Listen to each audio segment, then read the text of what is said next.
Hello, my name is Jen Olson, and my son's a sophomore at Timberland. I'm also Vice President of the St. Charles County Parents Association. Tonight, I would like to address my fellow parents and stakeholders. If you've had enough of the political agendas being pushed in the classroom, the draconian COVID mitigation strategies, or just the overall insanity that's taking place in our schools, please join us in our fight. You can find us online at sccparentsassociation.com and on Facebook. We're taking action to protect children's education experiences and American freedom in the classroom. The St. Charles County Parents Association provides the platform, the education, and the tools for parents to become the best advocates for their children and to hold our public schools and public officials accountable. Our goal is to ensure that students are the number one priority when it comes to school governance and policy. I can ask you to address the board, please. It's a public meeting, I can address everybody. We would appreciate it if you would address the board, please. Well, I've been addressing the board for months, and I don't feel like we're getting anywhere. So.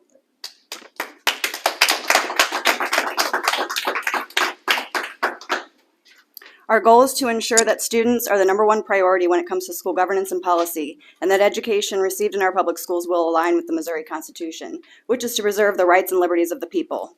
If you're unsure if you have a reason to fight, let me shed some light on a few things you may not be aware of. The school districts are receiving millions of dollars in federal COVID funding. All they need to do to continue receiving this money is to keep forcing our children to live as if they are a danger to each other and society. They do not have an incentive to get back to normal. They only have an incentive to keep COVID alive and well. As of October 14th, the case fatality rate for people ages 1 to 20 years old in the U.S. is 0.01%.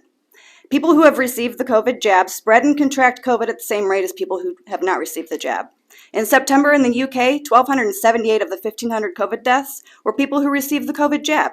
In Missouri alone, children are 167 times more likely to go missing than they are to die from COVID.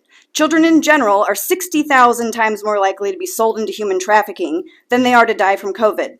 According to the CDC, of the 73 million children in the United States, fewer than 620 have died from COVID. That equates to 0.0009%. What does all of this mean? It means that there's never been a pandemic for our children, not the healthy ones and not the medically challenged ones. We are no longer in a pandemic, and those who continue to push the narrative that we are lying to you or too lazy to fact check themselves. We are in an endemic.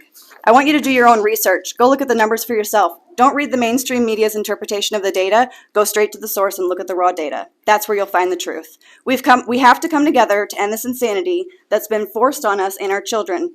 Don't be afraid to change your mind and go against everything you've believed since the whole thing began.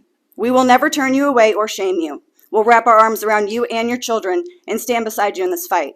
Again, for more information or to get involved, join us at sccparentsassociation.com.